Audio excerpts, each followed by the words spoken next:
ધન વાસ્તવિક સંખ્યાઓ માટે આપણે ઘાતાંકના નિયમો શીખવાના છે। તે નિયમો આપણે આગળ 8મા ધોરણમાં ચેપ્ટર નંબર 12 ઘાત અને ઘાતાંકમાં આવી ગયા છે। તે જ નિયમોનું આપણે ફરીથી રિવિઝન કરવાનું છે।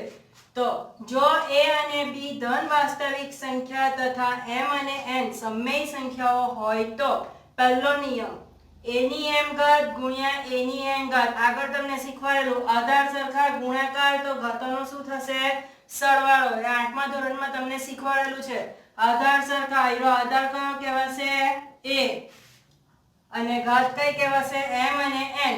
આધાર સરખા તો ઘાતોનો શું થશે? સરવાળો। એ ક્યારે? જ્યારે ગુણાકાર સ્વરૂપે આવશે ત્યારે। પહેલો નિયમ કયો? ગુણાકાર સ્વરૂપે આધાર સરખા તો ઘાતોનો શું થશે? સરવાળો। બીજો નિયમ છે a ની m ઘાત a ની n ઘાત। એટલે આ કયા સ્વરૂપે થઈ ગયું? ભાગાકાર સ્વરૂપે। ભાગાકાર સ્વરૂપમાં ત્રણ કન્ડિશન આવશે। જ્યારે m n કરતા મોટા હોય ત્યારે અહીંયા આ ચિહ્ન છે તો ત્યાં જ્યાં જગ્યા મોટું દેખાય તે m। અહીંયા કોણ મોટું છે? m। જ્યાં મોટી ઘાત હશે ત્યાં ઘાતોની શું થશે? બાદબાકી। ભાગાકારમાં શું થશે? ઘાતોની બાદબાકી। ગુણાકારમાં થશે ઘાતોનો સરવાળો। હવે આપણે અહીંયા જોઈએ પહેલી કન્ડિશન કોણ મોટું છે? m। m મોટા હોય તો આપણે a ની m ના છેદમાં a ની n। m ક્યાં દેખાય છે? ઉપર। તો બાદબાકી ક્યાં થશે? ઉપર। તો a ની m ઓછા n। બીજી કન્ડિશન મોટું કોણ છે? જે બાજુ મોં પહોળું તે બાજુ મોટું। મોટું કોણ છે? n। n ક્યાં છે? નીચે। એટલે બાદબાકી ક્યાં થશે આપણી? નીચે। આપણે લખીશું a ની m ના છેદમાં a ની n। n ક્યાં દેખાય છે? નીચે। એટલે ઘાતોની બાદબાકી ક્યાં થશે? નીચે। ઉપર કઈ વધ્યું નથી એટલે આપણે અહીંયા શું લખીશું? 1। ત્રીજી કન્ડિશન m બરાબર n એટલે કે બંને ઘાત કેવી છે? સરખી। બંને ઘાત સરખી હોય ભાગાકાર સ્વરૂપે હોય તો ભાગાકારમાં ઘાતોની શું થાય છે? બાદબાકી। પણ આ કન્ડિશનમાં શું આવશે? બંનેની બાદબાકી ક્યાં થશે? ઉપર જ। a ની m ઓછા n। ત્રીજું આપણું છે a ની m ની n। તમને કીધું ટોપી પર ટોપી। ટોપી પર ટોપી હોય તો ટોપીઓનો શું કરેલો? ગુણાકાર। તો અહીંયા કઈ ઘાત છે? a ની m ની n એટલે કે બે ઘાત થઈ ગઈ m અને n। એટલે કે ટોપી પર ટોપી થઈ ગઈ તો ટોપીઓનો શું થશે? ગુણાકાર। એટલે a ની m ગુણ્યા n બરાબર a ની m n। ચોથો આપણો નિયમ છે આખા કૌંસની ટોપી તો બધાની ટોપી। એટલે કે ab ની આખા કૌંસની n ઘાત છે એટલે કે બધા પર m ઘાત લાગે। એટલે કે આખા કૌંસની ટોપી તો બધાની ટોપી। તો અહીંયા લાગશે a ને પણ m ઘાત લાગશે અને b ને પણ m ઘાત લાગે। પાંચમો નિયમ તે જ છે આખા કૌંસની ટોપી પણ ખાલી અહીંયા ગુણાકાર સ્વરૂપે હતું। અહીંયા કયા સ્વરૂપે થયું? ભાગાકાર સ્વરૂપે। તેનો તે નિયમ આખા કૌંસની ટોપી તો બધાની ટોપી। એટલે અહીંયા a ને પણ m ઘાત લાગશે અને b ને પણ m ઘાત લાગે। આપણા પાંચ નિયમ છે જે આપણે 8મા ધોરણમાં ભણી જ ગયા છે। પહેલો નિયમ શું છે? ગુણાકાર આધાર સરખા તો ઘાતોનો શું થશે? સરવાળો। બીજો નિયમ ભાગાકાર સ્વરૂપે હોય તો ઘાતોની શું થાય છે? બાદબાકી। પણ એમાં ત્રણ કન્ડિશન આવશે। જ્યારે ઉપરની ઘાત એટલે કે m મોટા હોય તો ઉપર બાદબાકી થશે। જ્યારે n મોટા હોય એટલે કે છેદ મોટો હોય છેદની ઘાત મોટી હોય તો છેદમાં બાદબાકી થશે। જ્યારે બંનેની ઘાત સમાન હશે તો આપણે ઉપર બાદબાકી કરવાની રહેશે। ત્રીજો નિયમ ટોપી પર ટોપી તો ટોપીઓનો શું થશે? ગુણાકાર। પછી ચોથો નિયમ આખા કૌંસની ટોપી એટલે બધાને ટોપી લાગે। ત્યાર પછી પાંચમો નિયમ આખા કૌંસની ટોપી તો બધાને ટોપી લાગે। હવે આપણે આગળ જ્યારે 0 ઘાત હોય 0 ઘાત હોય તો આગળ આવી જ ગયું છે। 0 ઘાત હોય તો આપણો જવાબ શું આવશે? 1। જ્યાં એ શૂન્યેતર વાસ્તવિક સંખ્યા છે। જ્યારે a ની માઈનસ ઘાત હોય માઈનસ ઘાતને પ્લસ કરવા આપણે શું કરીએ છીએ? 1 ના છેદમાં a ની n ઘાત। જ્યાં a શૂન્યેતર વાસ્તવિક સંખ્યા છે અને n શું છે? પૂર્ણાંક માઈનસ સંખ્યાને આપણે પ્લસ કરવા 1 ના છેદમાં મૂકીએ છીએ તે માટે. હવે વર્ગમૂળમાં n બરાબર a આયલું આગળ આવી ગયું છે આપણે, કારણ કે આપણે ઘનમૂળમાં 5 લખીએ. એક એક્ઝામ્પલ, તો આને ઘનમૂળ કાઢવું હોય તો 5 ની 1 ના છેદમાં 3 ઘાત આપણે લખીએ છીએ. તો અહીંયા એ જ રીતે a ની 1 ના છેદમાં n ઘાત. આ એક્ઝામ્પલ તરીકે આપણે આવે છે જ્યારે વર્ગમૂળમાં આપ્યું હોય એને કાઢવું હોય તો 1 ના છેદમાં n લખાય, કાં તો ઘનમૂળ હોય કે વર્ગમૂળ હોય, આપણે જે લખવું હોય તે. a ની m ના છેદમાં n, આનો મતલબ શું થશે? આનો મતલબ કે a ને m ઘાત પણ છે ગુણ્યા 1 ના છેદમાં n. 1 ના છેદમાં n એટલે આપણે ઉપર જોયું કે વર્ગમૂળમાં n આની અંદર a, એટલે આનો મતલબ આપણે આટલું તો લખી દઈએ n a. હવે a ની m ઘાત છે તો અહીંયા આપણે શું લખીશું? a ની m ઘાત. આનો મતલબ શું થાય કે a ને m ઘાત છે ગુણ્યા 1 ના છેદમાં n. 1 ના છેદમાં n એટલે કે આપણે વર્ગમૂળનું ચિહ્ન લગાવવાનું છે. અંદર અહીંયા ઘનમૂળ હોય કે જે આપણને આપ્યું હોય તે, અને m ઘાત એટલે કે a ની m ઘાત. ચાલો આપણે હવે એને ઉદાહરણ દ્વારા સમજીએ. 2 ની 3 ગુણ્યા 2 ની 5 આધાર સરખા છે. આધાર સરખા ગુણાકાર સ્વરૂપે છે તો ઘાતોનો શું થશે? સરવાળો, એટલે કે 2 ની 3 વત્તા 5 એટલે કે 2 ની 8 ઘાત. એ જ રીતે ભાગાકાર સ્વરૂપે અહીંયા પહેલી કન્ડિશન શું છે? m મોટા. m ક્યાં છે? ઉપર. ઉપરની ઘાત મોટી છે એટલે કે જ્યાં મોટી ઘાત દેખાય ત્યાં આપણે બાદબાકી કરવાની. મોટી ઘાત ક્યાં છે? ઉપર, એટલે બાદબાકી ક્યાં થશે? ઉપર, એટલે કે 3 ની 7 ઓછા 5 બરાબર 3 ની 2 ઘાત. ચાલો હવે 3 ની 5 ના છેદમાં 3 ની 7, મોટી ઘાત ક્યાં છે? નીચે, એટલે બાદબાકી ક્યાં થશે? નીચે. 3 ની 1 ના છેદમાં 3 ની 7 ઓછા 5 એટલે કે 1 ના છેદમાં 3 ની 2 ઘાત. હવે ત્રીજી કન્ડિશન, જ્યારે બંનેની ઘાતો સમાન છે, 3 ની 7 ના છેદમાં 3 ની 7 બંનેની ઘાતો સમાન છે. સમાન ઘાતો હોય તો આપણે બાદબાકી ઉપર આવશે. 3 ની 7 ઓછા 7 એટલે કે 3 ની 0 ઘાત થઈ ગઈ. 0 ઘાત હોય તો અહીંયા કીધેલું છે જવાબ કયો આવશે આપણો? 1. હવે આગળ ટોપી પર ટોપી. ટોપી પર ટોપી એટલે ટોપીઓનો શું થશે? ગુણાકાર, એટલે કે 2 ની 3 ની 5 ઘાત એટલે કે ટોપી પર ટોપી, તો ટોપીઓનો ગુણાકાર એટલે 2 ની 3 ગુણ્યા 5 એટલે કે 2 ની 3 પંચા 15. આખા કૌંસની ટોપી એટલે બધાને ટોપી લાગે એટલે કે 2 ને પણ 3 લાગશે ઘાત અને 5 ને પણ 3 ઘાત લાગે. એ જ રીતે આખા કૌંસની ટોપી પણ ભાગાકાર સ્વરૂપે છે તો આમાં પણ 2 ને પણ 3 ઘાત લાગશે અને 5 ને પણ 3 ઘાત લાગે. ચાલો આપણે નિત્ય સમૂહના નિયમો શીખવાડ્યા, એ નિયમોનો ઉપયોગ કરીને સાદુરૂપ આપવાનું છે તે પણ આગલા ધોરણોમાં આવી ગયું છે. તે ફરીથી રિવિઝન છે. પહેલું કે 4 ની 3 ના છેદમાં 2, આનો મતલબ તમને હમણાં જ કીધો દાખલાનો કે 4 ની 3 ઘાત છે ગુણ્યા 1 ના છેદમાં 2. આનો મતલબ શું થશે કે 4 ની 3 આખા કૌંસની 1 ના છેદમાં 2 ઘાત.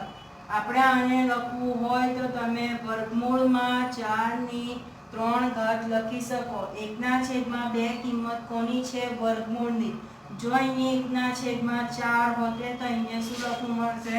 ચતુર્મૂળ, એટલે અહીંયા અંદર 4 લખવા પડે, પણ આપણને અહીંયા કેટલા આપ્યા છે? 2, એટલે કે અહીંયા વર્ગમૂળમાં 4 ની 3 ઘાત. બીજું છે 2 ની 2 ના છેદમાં 3 ગુણ્યા 2 ની 1 ના છેદમાં 3. આધાર સરખા છે, ગુણાકાર સ્વરૂપે છે તો ઘાતોનો શું થશે? સરવાળો, એટલે કે 2 ની 2 ના છેદમાં 3 વત્તા 1 ના છેદમાં 3.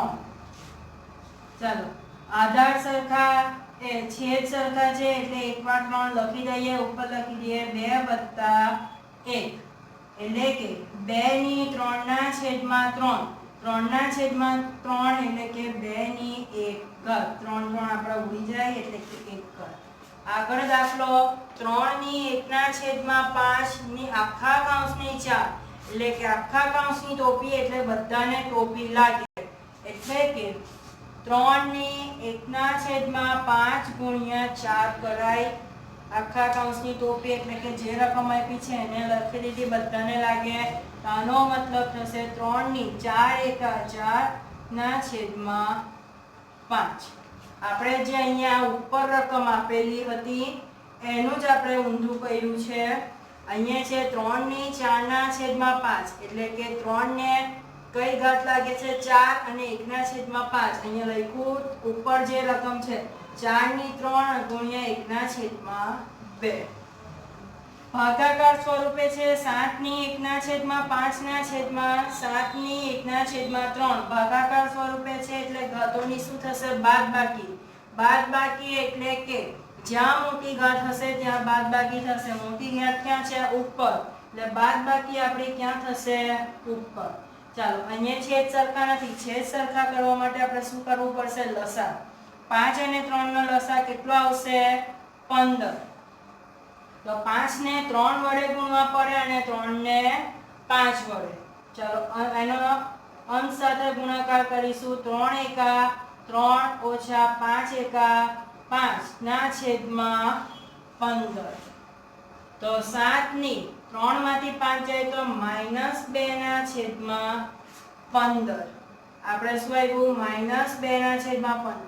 હવે આ માઈનસ ઘાતને પ્લસ કરવી હોય તો આપણે 1/7 ની 2/15 આપણે લખી શકાય। આ જવાબ પણ સાચો છે। અમુકમાં જો માઈનસ ઘાત પ્લસમાં આપ્યો હોય તો પ્લસ ઘાત કરવા માટે આપણે 1/માં લખવું પડે। એ જ રીતે 13 ની 1/15 ગુણ્યા 17 ની 1/5 13 ની 1/5 ગુણ્યા 17 ની 1/5 બંનેની ઘાત સમાન છે। બંનેની ઘાત ક્યારે સમાન છે જ્યારે 13 ગુણ્યા 17 ની આખા કૌંસની 5 ઘાત હોય તો। કારણ કે આખા કૌંસની ટોપી એટલે બધાને ટોપી લાગે એટલે કે 13 ગુણ્યા 17 આખા કૌંસની 5 ઘાત। ત્યાર પછી ભાગાકાર સ્વરૂપે છે 1/3 ની 3 આખા કૌંસની 7 ઘાત। આખા કૌંસની 7 ઘાત એટલે કે બધાને આપણે ટોપી લાગે એટલે કે 1 ને પણ 7 લાગે અને 3 ની 3 ગુણ્યા 7 એટલે આપણે કેટલી થશે કે 1 ની 7 અને 3 ની 7 તાલી 21। આ આપણો જવાબ। આજે આપણે હવે શું શીખવાનું છે કિંમત શોધો। કિંમત શોધો તો પહેલો દાખલો છે 64 ની 1/2 ઘાત। છેદમાં કેટલા છે 2 કેટલી ઘાત છે 1/2 એટલે કે 64 ની એવા કયા બે ઘાત લાવવાની એટલે કે એક તો બે રીતે પણ થઈ શકે છે। એક તો 8 ની 2 અને આપણે 2 ની રીતે કરીએ તો એક થશે 88 64 અને બીજું થશે 2 દુ 4 4 દુ 8 8 દુ 16 16 દુ 32 32 દુ 64 આ બે રીતે થાય। પણ આપણે કેટલી ઘાત લાવવાની છે બે જ ઘાત લાવવાની છે એટલે કે આપણે 8 ની 2 ઘાત તરીકે આપણે આ દાખલાનો ઉપયોગ કરીશું। 64 એટલે કે 8 નો વર્ગ એની 1/2 ઘાત। હવે આપણે આ કયો નિયમનો ઉપયોગ થયો ટોપી પર ટોપી એટલે ટોપીઓનો શું થશે ગુણાકાર એટલે કે 8 ની 2 ગુણ્યા 1/2 બે બે ઉડી ગયા એટલે બાકી રહ્યું 8 ની 1 એટલે કે 8 આપણો જવાબ। પછી 32 ની 1/5 એટલે કે 32 એ કોની 5 ઘાત છે તો 32 એ કોની 5 ઘાત આવશે 2 દુ 4 4 દુ 8 8 દુ 16 16 દુ 32 1/5 આ લખવાનું નથી। આ ખાલી તમને સમજાવવા માટે અહીંયા બતાવ્યું છે એટલે 2 ની કેટલી ઘાત થઈ ગઈ 5 આખા કૌંસની 1/5 ઘાત। ટોપી પર ટોપી એટલે ટોપીઓનો શું થશે ગુણાકાર 5 5 ઉડી ગયા એટલે આવ્યું 2 ની 1 બરાબર 2 જવાબ। હવે 125 ની 1/3 ઘાત એટલે કે 125 એ કોઈની 3 ઘાત છે। કોની 3 ઘાત આવશે 5 ની 3 ઘાત। આ આગળના ધોરણોમાં તમને ઘન અને વર્ગમૂળ 1 થી તમને 30 ના ઘન લખાવેલા હતા અને 1 થી 30 ના વર્ગ પણ લખાવેલા હતા, એટલે એ યાદ રહેવું જોઈએ. તો આપણે કઈ રીતે થશે? ટોપી પર ટોપી, ટોપીઓનો ગુણાકાર. 3 3 ઉડી ગયા એટલે 5 ની 1 બરાબર 5 જવાબ. 9 ની 3 ના છેદમાં 2, છેદમાં કેટલા છે? 2, એટલે કે 9 કોઈની પણ 2 ઘાત. કોની 2 ઘાત આવશે? 3 ની, એટલે કે 3 નો વર્ગ આખા કૌંસની 3 ના છેદમાં 2 ઘાત. ટોપી પર ટોપી, ટોપીઓનો શું થશે? ગુણાકાર. ચાલો 2 2 ઉડી ગયા. હવે અહીંયા શું આવ્યું કે 3 ની 3, 3 ની 3 એટલે કે 3 ગુણ્યા 3 ગુણ્યા 3, 3 તાલી 9, 9 તાલી 27. જો તમને સાદું રૂપ આપવાનું કહે તો ખાલી અહીંયા સુધી દાખલો આવશે. કિંમત શોધવાની કહે તો જ આગળ આપણે કિંમત સ્વરૂપે લખવાનું. સાદું રૂપમાં અહીંયા સુધી આવશે દાખલો, આટલું વધારાનું કરવાનું રહેશે નહીં. 16 ની 3 ના છેદમાં 4, એટલે કે 16 એ કોઈની પણ 4 ઘાત. કોની 4 ઘાત આવશે? એક તો 4 નો વર્ગ થાય, 4 નો વર્ગ 16 અને 2 ની 4 ઘાત એ પણ 16 થશે. એટલે આપણે અહીંયા લખાશે 4 લાવવાનું છે, એટલે કે 2 ની 4 ઘાત આખાની 3 ના છેદમાં 4. ટોપી પર ટોપી, ટોપીઓનો ગુણાકાર. 4 4 ઉડી ગયા એટલે કે 2 ની 3, 2 ની 3 એટલે 2 દુ 4, 4 દુ 8, એટલે આપણો જવાબ કેટલો આવશે? 8. 125 ની -1 ના છેદમાં 3, માઈનસ ઘાતને સૌથી પહેલા આપણે પ્લસ કરવા માટે 1 ના છેદમાં મૂકી દઈએ. હવે આપણે આપણું સાદું રૂપ આવ્યું કે 125 એ કોઈની 3 ઘાત. કોની 3 ઘાત છે? 5 ની 3 ઘાત. તો 1 ના છેદમાં 5 ની 3 ઘાત આખા કૌંસની 1 ના છેદમાં 3.